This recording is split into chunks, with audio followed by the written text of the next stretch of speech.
Hello po mga kababayan, si Dante Maravillas. Ano na kita, mga tugang, mga manoy, mga manay. Si Sara Duterte mga kababayan. Day palanki day kawala. Maski pa i-acquit si Sara Duterte kan mga senador na kakampi niya. Wala pa rin kawala. Tulad ng sinasabi natin. Ito na yung balita mga kababayan ngayon. Checkmate si Sara Duterte. Yan Ombudsman directs BP Sara 9 others to answer confidential funds raps. Ito na yung wish ni Sara Duterte na sabi niya, kung talaga niyang accountability ang gusto ng Kongreso, nata nga yata bako na sana sa korte. Hindi na lang sa korte siya, file ng kaso. Talagang tama po yung kasabihan. Be careful of what you say and what you wish. Kasi yung wini-wish mo, baka yon talaga ang dumating sa'yo. Di ba? That is the power of words. Na siguro hindi aware hindi naturuan si Sara Duterte. Yung mga Duterte at mga followers niya, hindi naturuan ng tinatawag na power of words. What we think, we become. Di ba pa? Kaya nga siguro familiar kayo ng kasabihan. What's your thoughts, Anya? They become your words. What's your words? They become your actions. What's your actions? For they become your habits. Di ba pa? What's your habits? For they become your character. What's your character, Anya? Because it becomes your destiny. Yan mismo ang nangyari mga kababayan sa mga Duterte, kay Digong, kay Sara. Walang tigil sa paghamon. Kinol yung hamon niya. Si Digong inahamon yung ICC. Matagal ko na niyang iniintayan na ICC. Punta na niya kayo rito, mga taga-ICC. Baka niya mamatay na ako. Hindi pa kayo hindi pa nangyayari niya yung gusto niyo. Ayun. Biglang lumabas mga kababayan yung warrant of arrest. Ngayon, ang sigaw ng kanyang mga supporters, ang sigaw ni Inday, ni Harry Roque, bring him home. You see? Daldal kasi ng daldal, mga kababayan. Ngayon, hamon ng hamon si Sara Duterte. Bakit niya hindi ako kasuhan? Talagang accountability ang habol nila. Ayun. Ito na ngayon mga kababayan. Pinapatawag na siya. Pinapasagot na ng ombudsman. So added na, ito yung sinasabi ko, the sword of Damocles. Ang daming sword of Damocles na kaumang kay Sara Duterte dahil sa sarili niyang kagagawan. Kaya sabi nga natin, at ito din yung sabi ng spokesperson ng Congress, impeachment ng House panel ng Congress. Yan plunder malversation raps can still be filed versus BP Duterte if Senator judges acquit her, sabi po ni Atty. Bocoy. Ang nagbigay ng ideya si Sara Duterte. O di ba? Galing sa bibig ni Sara, hinahamon niya yung ating mga authorities. Matapang. Kaya kung yung hamon niya, kinol ng ating mga authorities. Yan sabi ni Bocoy, criminal charges including plunder and malversation can still be filed against Vice President Sara Duterte even if she gets acquitted by the Senate Impeachment Court. Kaya kayong mga senador na kakampi ni Sara, akala ninyo, pag inakwit ninyo si Sara, dinismiss ninyo halimbawa, hindi na matuloy yung impeachment trial, ganun pa rin ang pupuntahan. Yan House Prosecution Panel spokesperson, Attorney Antonio Bocoy gave this reminder to Vice President's camp in an interview kahapon po. Whether mahusgahan siya ng guilty or not guilty, kahit po ma-acquit yan, bukas pa rin yung pinto para litisin siya for plunder, malversation, bribery, and so on. Very specific yan sa Constitution, sabi ni Bocoy, na isang seasoned litigant for over 40 years.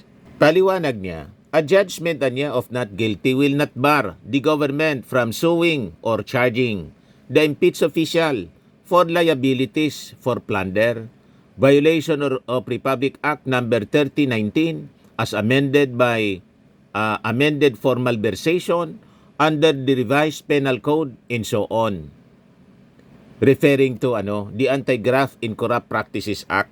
Sabi po ni Bukoy, the Constitution niya provides for impeachment as a mechanism for accountability against public officials. Wala ho diyang kulong, walang civil damages. Mas mahirap po yung yung parusa diyan, removal from public office and perpetual disqualification from public office. So you see, mga kababayan, so ito na nga yung balita mga kababayan sa GMA.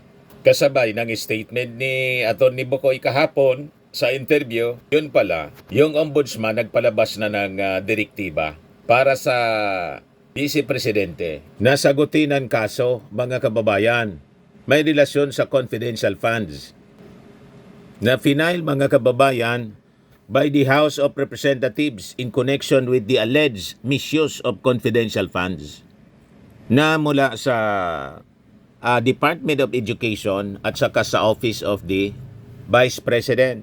Sasabihin naman po ng mga defenders ni Sara Duterte, ginigipit ng gobyerno, this is not persecution, this is prosecution. Kasi kung wala sana siyang ginawang mali, tahimik ang kanyang buhay, gumawa siya ng mali, alangan man po gumawa ng mali, palampasin ng ating gobyerno. Hindi man po pwede ang ganon. Kasi pag tinalampas ng gobyerno, magiging bad president siya po. Pwede na pala ang ganyang mga gawain. Yan ang rason kung bakit may accountability para sa ating mga public officials. So walang ibang sisisihin, walang politika po rito, mga kababayan. Siya lang ang nagsasabing politika, yung kampo nila.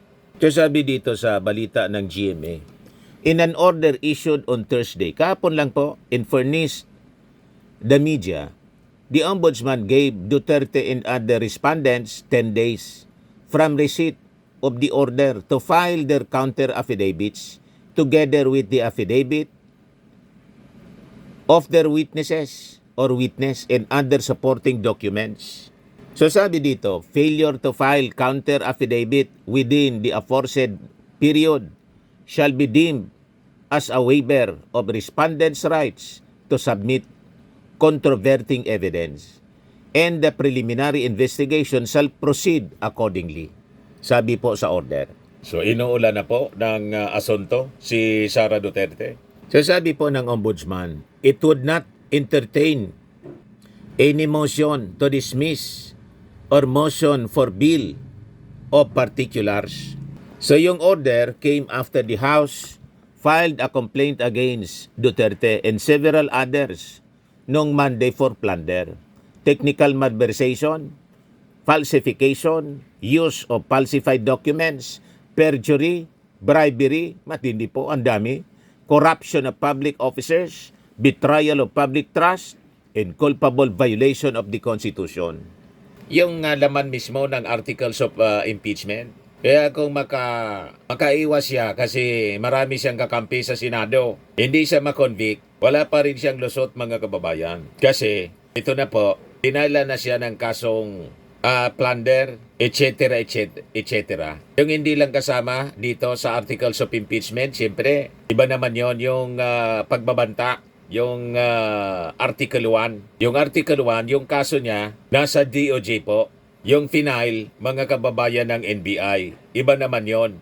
Yung sedition, grave threats na ginawa niya sa ating Pangulo, First Lady at saka kay Speaker Martin Romualdez. So itong complaint, mga kababayan, ay nagmula sa recommendation ng House Committee on Good Governance and Public Accountability to file charges against Duterte for the alleged misuse of 500 million pesos in confidential funds ng Office of the Vice President at saka 112.5 million pesos in confidential funds ng DepEd from 2022 to 2024. Yung iba pang respondents ay yung mga staff niya, Edward Fajarda, Special Disbursing Officer, Gina Acosta, Special Disbursing Officer, Assistant Secretary, Attorney Sunshine Chari Fajarda, Director for Strategic Management Office, Retired Major General Nolasco Mimpin, Undersecretary for Administration, and Annalyn Sevilla, Undersecretary for Finance Service, all from DepEd.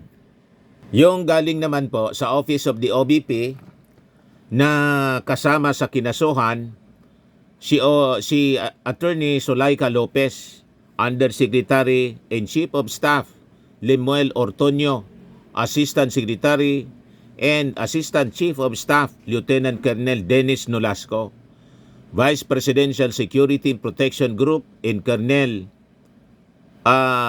Raymond Dante Lachikayan, Commander, Vice Presidential Security and Protection Group ng Philippine Army. So sabi dito sa report ng GMA News Online, Duterte's alleged misuse of confidential funds is also of the issues raised by the House in its impeachment complaint before the Senate.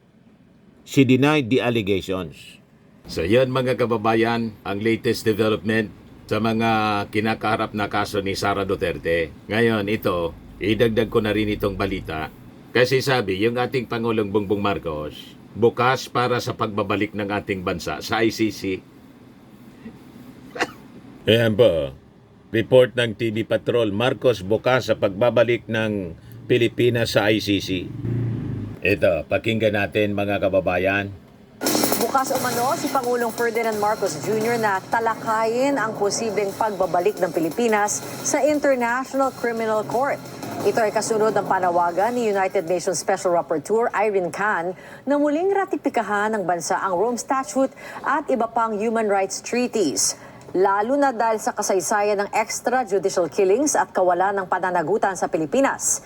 Ayon kay Palace Press Officer Claire Castro, bagamat wala pang nagaganap na pag-uusap kaugnay nito, nauna nang nagpahayag ang Pangulo ng kanyang pagiging bukas na talakayin ang muling pagsali sa ICC. Matatandaang umalis ang Pilipinas sa ICC noong 2019 matapos simula ng tribunal ang investigasyon sa madugong kampanya kontra droga ng Administrasyong Duterte. So yun mga kababayan, ang mga balita ngayon na siguradong lalong magpapaiyak sa mga DDS po. Kaya sabi ng isang netizen na si OG Rosa, na disqualify ang inendorso ni Sara Duterte na si Joey Oy, kalaban ni Benny Abante. Nahuli na si DDS Cap Francis Fontillas for inciting to sedition. Na-reject ang request ni Harry Roque for asylum. Na-cancel ang registration ng Duterte Youth. Na-issue na ng summon si Sara Duterte. Araw-araw umiiyak ang mga DDS. Iyakan lagi po, mga kababayan. Dagdagan pa ng balita ngayon. Nababalik na tayo sa ICC. Tapos si Sara Duterte, kinasuhan na sa ombudsman. Mga kababayan, lalong mag-iiyakan sila. Kaya si Atty. Harry Roque po, sinasamantala ang kanyang kalayaan. Nag-iikot-ikot sa Europe kasama si Marlica at nagsasayaw-sayaw ng bangag. Ngiwi. Butod. Doon na lang nila dinadaan mga kababayan sa pangangantyaw, yung mga kapigatian. Na kanilang kinakaharap dahil sa kanilang mga ginawang katarantaduan. Mga DDS po kasama si Harry Roque tapos si Marlica. Nagsasayaw-sayaw sila para libangin yung kanilang sarili.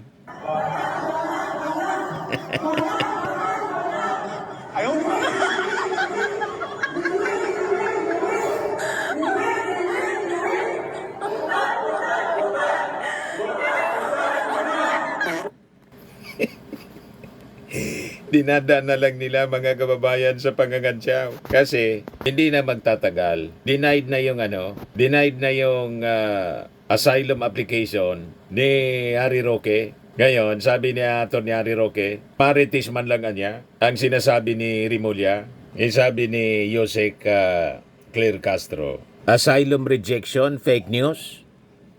Yung DOJ niya, may mga intelligence assets. Sabi ni Yosek Castro, hindi magsasalita ng ganon si Rimulya kung hindi totoo. Verified, mga kababayan. May mga intelligence assets, nagkalat.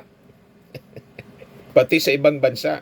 Ang dali-dali na ngayon mag-verify ng mga information. pro-immigration. Kaya sabi dito sa balita, Palace Press Officer Undersecretary Attorney Claire Castro said, Roque had been telegraphing his punches. Huwag po nating kalimutan na may intelligence assets ang Department of Justice at ibinibigay po nila ang karampatang impormasyon sa Department of Justice. Nagpapasalamat tayo because Attorney Harry Roque has been telegraphing his punches. And the government and the DOJ, we are ready for you. Kaya sabi ko, ang hindi ko maintindihan kay Attorney Harry Roque, matalino naman siya. Bakit sa sobrang katalinuhan niya, lahat ng mga plano niya, lahat ng plano niya sa buhay, ina-announce niya sa buong mundo? O di ba? Lahat ng galawan niya ina-announce, naka-social media, naka-post, naka-live sa kanyang channel. Kaya noon pa sinasabi ko, malamang sa malamang ikako, i-deny ng gobyerno ng Dahig yung application niya. Kasi siyempre, alangan man magpapabaya ang gobyerno. Siyempre, kukontray niyan. Ina-announce mo. Hindi pa nga na ibibigay. Alam mong pinag-abol ka ng batas. Tapos announce ka ng announce ng kung anong mga plano mo sa buhay habang nagtatago ka. Yan kasi ang sobrang resulta ng sobrang kayabangan. Ano ba? Pag mayabang po talaga, yan ang inaabot. I-announce mo lang i-announce araw-araw, Harry Roque. Dumaldal ka lang ng dumaldal sa social media kasama si Marlica. Malamang sa malamang, matutulad ka kay Tebes. Wanted ka na eh. At nagamon pa si Atty. Harry Roque. Gumamit pa niya kayo ng intelligence fund. Di na niya kailangan gumamit kayo ng intelligence fund para i-monitor ako. I-check lang niya ninyo yung whereabouts ko sa Facebook. Tinuruan pa yung ating mga authorities kung paano siya matrace. Alam naman yan ang ating mga authorities. Kahit hindi mo sabihin. Sinabi mo pa talaga. Dahil sa sobrang kayabangan. Ay mga mayayabang po, may katapusan. Magkakakuha kayo ng katapat. O ngayon, di ba? Ito ang inabot ninyo. Ang susunod, file na ng motion to cancel the passport ni Atty. Harry Roque. So magiging palaboy na siya, mga kababayan, at mapipilitan siya na umuwi dito. Kung hindi man siya umuwi, kakalad ka rin siya ng Interpol para ibalik dito sa Pilipinas. Tulad ni Tebes. Nakaposas, pagkatapos nakakadena yung paa. Tingnan natin kung makasayaw-sayaw pa. Si Atty. Harry Roque ng bangag-bangag, ngiwi-ngiwi-ngiwi, butod-butod-butod. Baka sabi nga natin, matulad siya kay Tebes na nang makita yung kanyang nanay, umiyak at nagsusumbong na parang bata. You see? May kabayaran kasi po ang paggawa ng kasalanan. Di ba pa? At itong ating programa mga kababayan, atid sa inyo nitong ating mga sponsors. Fairmax Firming and Lifting Cream. Pinapay po sa mga pulses in affected area. Mainam po ito sa mga pains at paninigas ng mga kaso-kasuan. Ito sa mukha naman yung application, anti-aging, Automax po siya. Ito ay Glow 60 mga kababayan. Whitening po siya, made in South Korea. Ito naman po, Nengxia Red Mix Fruit Drink. Gawa po siya sa goji berry. May anti-cancer properties po siya. At sa mga nagana po ng malinis and spacious fitness gym, pumunta lang po kayo sa aming Colossal Fitness Gym. May Grab Car Rental din po kami. At bills payment po sa aming office. At saka sa mga mahilig po sa mga imported bags, manood po kayo sa live selling ni Madam Aileen Rosales sa kanyang Aileen Closet po. Pati mga shoes, ito yung kanya po. Ito yung kanyang page. Kita ninyo, napakagandang mga online selling po siya. Si Madam Aileen Rosales. At cellphone number niya po, 773-798-7816. Tapos ito naman po, bagong product na binibenta ng aking anak na architect entrepreneur. I am worldwide amazing pure organic barley powdered drink mix. Gawa sa Australia mga kababayan. Ayan siya. Endorsed by Maritoni Fernandez, cancer survivor. Yan po yung kanyang mga health benefits: boost immunity, improves digestion, enhances energy levels, packed with antioxidants, prevent cancer. For cancer-free life, i-try nyo po itong amazing pure organic barley mula sa Australia. Yung mga inquiries ninyo, dumiretso na lang kayo sa messenger ng aking anak, Riz Maravillas. Kontakin na lang po ninyo.